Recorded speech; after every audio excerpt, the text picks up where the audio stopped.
Châteauguay, Saint-Constant. Merci, M. le Président. Je suis heureux de prendre la parole aujourd'hui sur le projet de loi C-27, la loi modifiant la loi sur l'emploi dans la fonction publique. C'est un projet de loi qui suit ou qui corrige des lacunes qui avaient été un petit peu plus tôt cette année ou plutôt en fin d'année dernière. Le projet de loi C-11 qui avait été déposé et dont on a eu une première journée en débat, mais qui avait certaines lacunes et que le gouvernement a corrigé en laissant tomber ce projet de loi C-11 pour revenir avec une nouvelle mouture, le projet de loi C-27.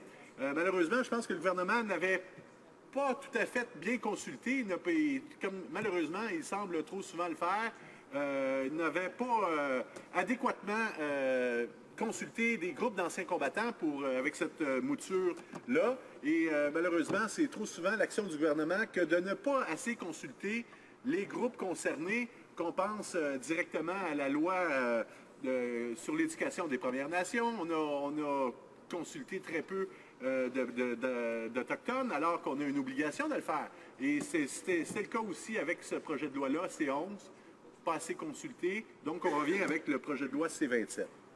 Donc, malgré ce que je qualifierais d'un manque de professionnalisme de la part du gouvernement, je suis heureux évidemment de prendre la parole et mentionner que nous allons appuyer effectivement le projet de loi C-27 déposé par le ministère des Anciens combattants parce que toutes les mesures pour donner une meilleure qualité de vie à nos anciens combattants est primordiale, puis également pour améliorer la transition professionnelle de nos anciens combattants blessés.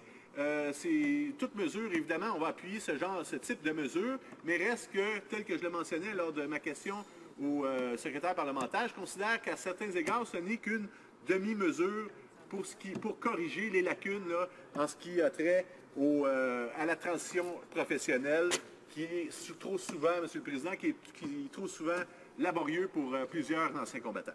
Donc, si on considère tous les problèmes qui ont été soulevés, notamment par les rapports de l'Ombudsman, c'est très peu, M. le Président. Ils ont plutôt tendance à donner souvent le gouvernement dans les cosmétiques, dans les apparences, d'annoncer des changements, mais quand on regarde le détail, c'est trop souvent des demi-mesures et ça n'améliore pas beaucoup la qualité de vie de nos anciens combattants. Je pense aux changements qui ont été apportés, je reviendrai à la transition professionnelle. On a mentionné qu'il y aurait des enveloppes plus grandes, mais si on regarde dans le détail et seulement ce qui a été budgété, ça va aider qu'une poignée d'anciens combattants à compléter des études universitaires. Si on pense aussi aux changements qui ont été annoncés concernant le programme de funéraires des anciens combattants qui sont dans le besoin, on a effectivement donné beaucoup plus parce qu'on offrait il n'y a pas si longtemps que 3 000 quelques cents dollars pour couvrir les frais funéraires des anciens combattants les plus démunis. Donc, on a augmenté substantiellement ce montant-là. Mais si on regarde les critères d'admissibilité, ils n'ont pas été changés, si bien que vraiment les plus démunis, ceux qui vivent sur le seuil de la pauvreté et de loin, là, même d'autres auraient avantage. Là, on aurait avantage à élargir ces critères d'admissibilité-là pour vraiment aider plus d'anciens combattants. Donc, on est souvent dans des demi-mesures. Donc, on aide, en apparence, on peut dire qu'on aide les anciens combattants, mais dans le détail, ça aide très peu de gens. C'est peut-être le cas aussi avec ce projet de loi-là, M. le Président. Donc, depuis que le gouvernement conservateur est au pouvoir, 2006, on a adopté évidemment cette même année ou un peu avant la nouvelle charte des anciens combattants.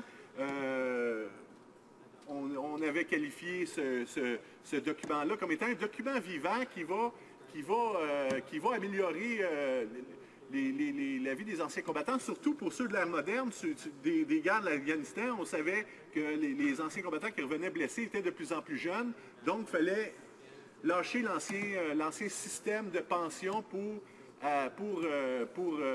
mettre l'accent davantage sur des incitatifs à participer à des programmes, pour la transition professionnelle. Donc, c'est censé être un document vivant. Il a été adapté un peu à la va-vite et on disait que c'est un document vivant, qu'on va l'adapter au fur et à mesure que les problèmes se présenteraient. Or, depuis ce moment, M. le Président, seulement un changement a été fait très, très mineur en 2011. encore des changements un peu cosmétiques, on l'a amélioré, mais très très peu. Il se trouve donc qu'il y a énormément de problèmes avec cette nouvelle charte des anciens combattants. Donc ça a été extrêmement décevant de voir le gouvernement se pencher sur ce problème qu'une seule fois en près de 8 ans. C'est très très peu. On est en train effectivement, tel que le mentionnait le secrétaire parlementaire, de faire une étude sur la nouvelle charte des anciens combattants. Donc on va en arriver avec un rapport exhaustif auquel, j'espère, le gouvernement répondra favorablement à toutes la plupart des recommandations, sinon toutes les recommandations, parce qu'il y a énormément de problèmes avec cette nouvelle charte et le gouvernement doit arrêter de se tourner les pouces dans ce dossier-là d'amélioration de charte des anciens combattants en arrivant avec des mesures appropriées, des mesures concrètes et exhaustives avec cette nouvelle charte parce que les problèmes sont beaucoup trop nombreux.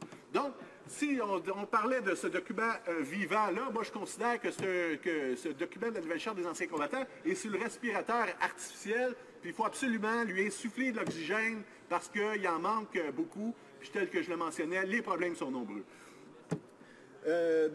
Lorsqu'on parlait, évidemment, quand la charte a été adoptée en 2006, on entendait qu'elle serait amendée au fur et à mesure que les problèmes se présenteraient. Donc, on a vu effectivement que le gouvernement a failli à cette tâche d'améliorer cette nouvelle charte, parce que la mission en Afghanistan a causé évidemment de lourdes pertes à nos troupes.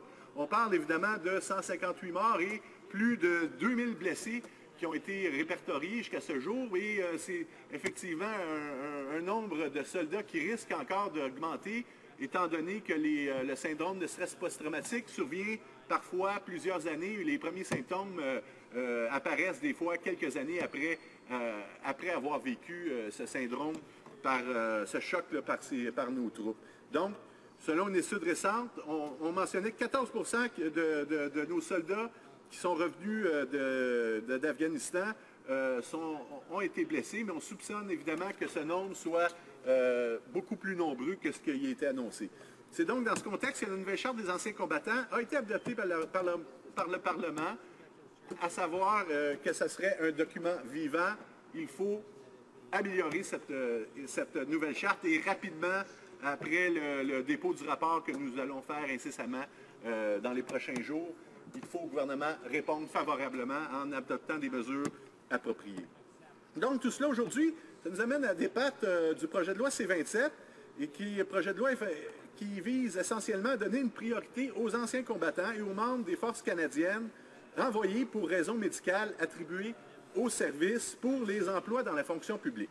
Si dans le processus d'embauche, l'ancien combattant possède évidemment les qualités essentielles établies, la Commission de la fonction publique devra donc embaucher de façon prioritaire et de façon absolue devant évidemment les fonctionnaires que l'on dit excédentaires ou en congé.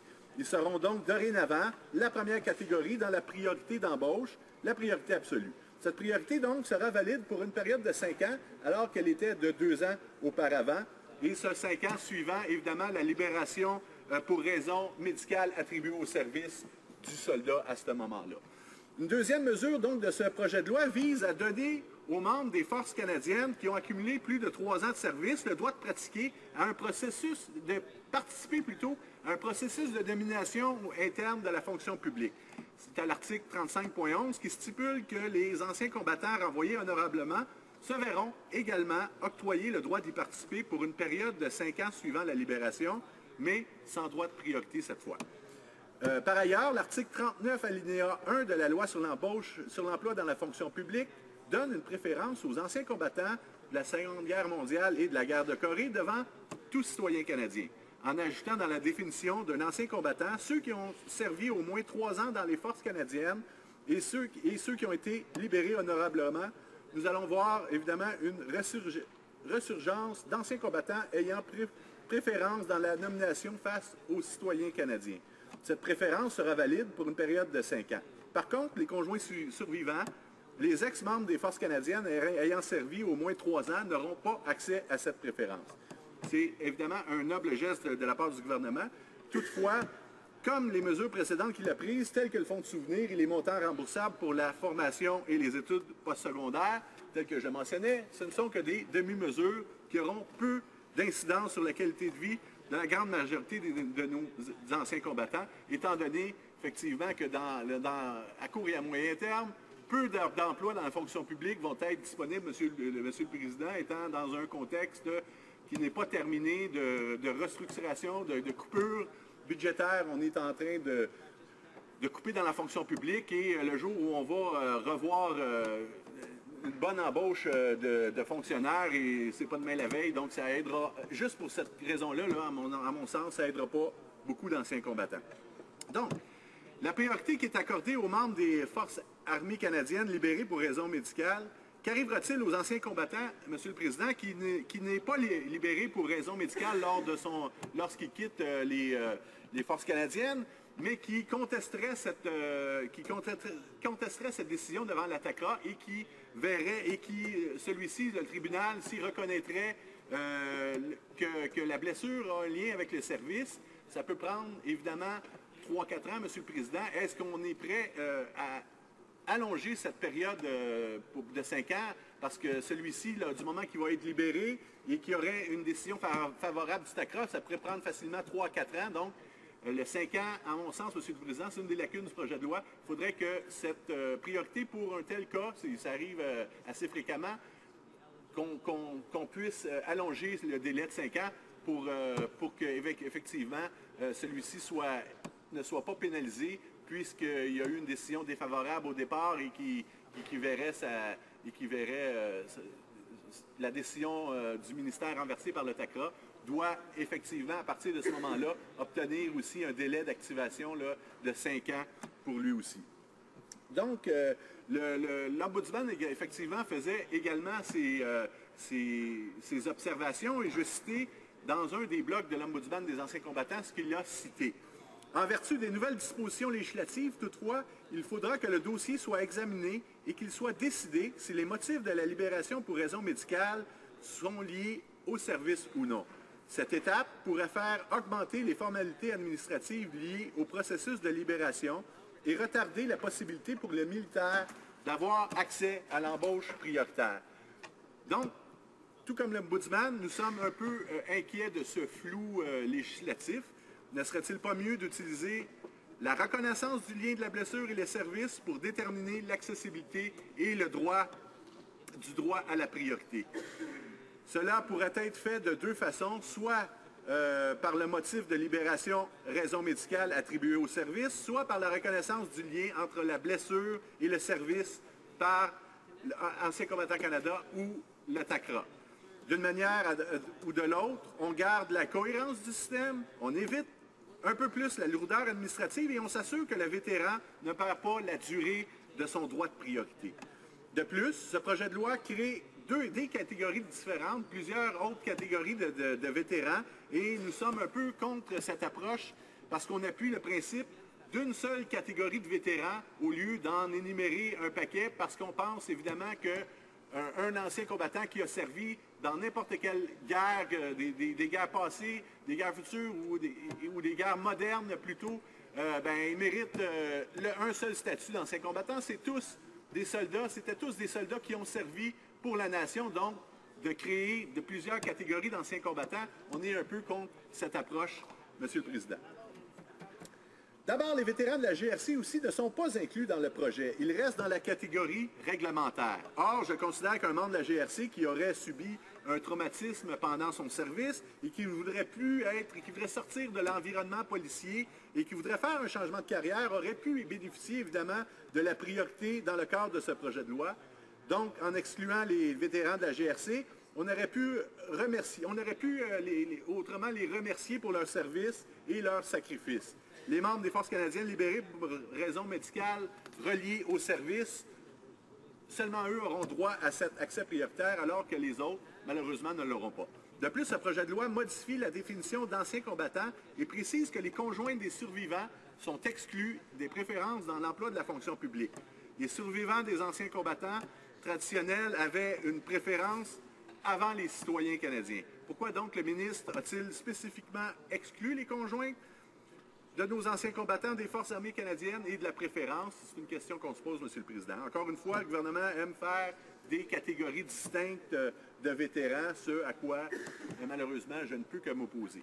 Par ailleurs, dans un contexte de compression budgétaire, on l'assiste, tel que je le mentionnais, des mises à pied massives dans la fonction publique, ce projet de loi qui va peut-être aider à long terme les anciens combattants, mais à court terme, là, je ne vois vraiment pas comment ceci pourrait améliorer la transition professionnelle d'un ancien combattant qui se verrait donner droit prioritaire à la fonction publique, alors qu'on est dans un contexte de mise à pied massive. Ça ne les aidera pas. En fait, donc, à mon sens, c'est un projet de loi qui est en réaction là, au manque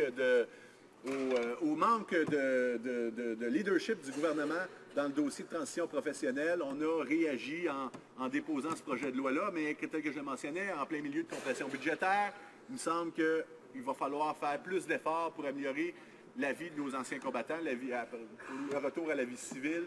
Ils en ont grandement besoin. Ils ont besoin de plus que de demi-mesures telles qu'on le mentionnait. Donc, de 2006 à 2011, environ 2000 vétérans se sont prévalus de cette priorité d'emploi. Parmi ces derniers, 1024 vétérans ont obtenu un emploi dans la fonction publique et de ce nombre, 739 ont obtenu un emploi à la Défense nationale, ce qui est l'équivalent de près du 3/4, 75% de tous les vétérans qui se placent dans la fonction publique n'ont accès à peu près qu'aux emplois à la Défense nationale. Ancien combattant Canada, c'est un peu plus désastreux. Pendant ces 5 dernières années aussi, en 2006 et 2011, seulement 24 vétérans ont obtenu un emploi Ancien combattant Canada, donc seulement 2% de tous ces emplois. C'est très peu, M. le Président, alors que ce serait probablement un des ministères qui aurait avantage à embaucher des anciens combattants puisqu'ils ont l'expérience, ils ont les connaissances des programmes servis par Anciens combattants Canada. Donc, ce serait un endroit de prédilection et le ministre, et évidemment le ministère ne fait pas, en mon sens, assez d'efforts pour recruter les anciens combattants au sein de son propre ministère. Donc, quand on regarde ces statistiques sur l'emploi dans la fonction publique pour nos vétérans, on constate que, évidemment, à part le ministère de la Défense nationale, très peu de ministères, peut-être un peu aussi services publics plutôt le ministère des Travaux publics. Il y a très peu de ministères, à peu près aucun là, engage des anciens combattants. Donc, il y a un changement de mentalité à faire au sein de la fonction publique, au sein des ministères, afin de reconnaître les compétences des anciens combattants et de leur faire plus de place au sein de leur ministère. Il y a un changement de mentalité à apporter. Donc, c'est pas ce projet de loi-là qui va changer ces mentalités-là, mais en même temps, ça va aider à prioriser ceux-ci dans la fonction publique. Donc, on pense qu'effectivement, un changement de mentalité au sein des ministères serait approprié également pour reconnaître davantage les compétences de nos anciens combattants. Donc, l'Ombudsman a déterminé que chaque année, environ 4500 vétérans s'inscrivaient au service en réadaptation et d'assistance professionnelle et en moyenne, 220 vétérans s'inscrivent sur la liste donnant droit à la priorité d'emploi et 146 anciens combattants en moyenne obtiennent ainsi un poste dans la fonction publique. C'est très peu et les chiffres, même avec ce projet de loi, risquent de diminuer à court terme, à tout le moins, peut-être même à moyen terme, si les ministères ne réengagent pas massivement là, à moyen terme. C'est donc très peu. On ne peut pas dire que ce projet de loi-là va avoir un grand impact sur la majorité des anciens combattants ou un très petit nombre d'entre eux. Également, M. le Président, si ces chiffres, dans le passé, démontrent aussi que les anciens combattants n'ont pas la compétence, n'ont pas la formation universitaire pour occuper beaucoup d'emplois dans la fonction publique. Donc, tel que je le mentionnais, ça reflète seulement peut-être le peu d'intérêt, peut-être le manque de qualification également. Donc, il faudrait pallier un peu ces lacunes au niveau de la transition professionnelle, au niveau de donner l'accès à nos anciens combattants qui le désirent et qui en sont capables, accès à des formations universitaires. Ça aiderait grandement ceux-ci à les aider également à se placer dans la fonction publique.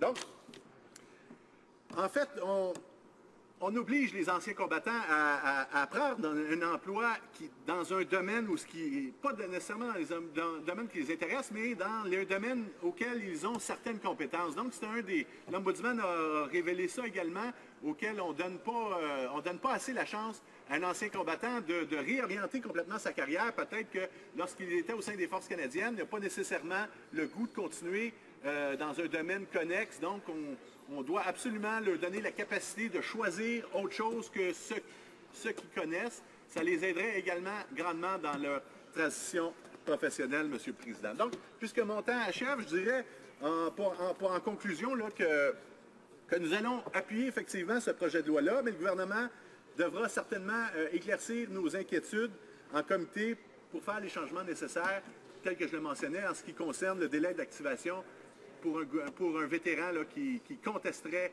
la raison de son renvoi des forces, et qui verrait le TACRA lui dire que effectivement sa blessure est liée à son service pour évidemment ne pas pénaliser ce type de personnes-là. Donc, on a hâte de faire l'étude de ce projet de loi en comité. Merci, M. le Président.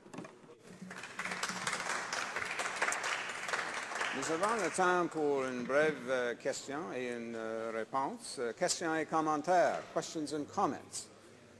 Alors, la députée de Abitibi.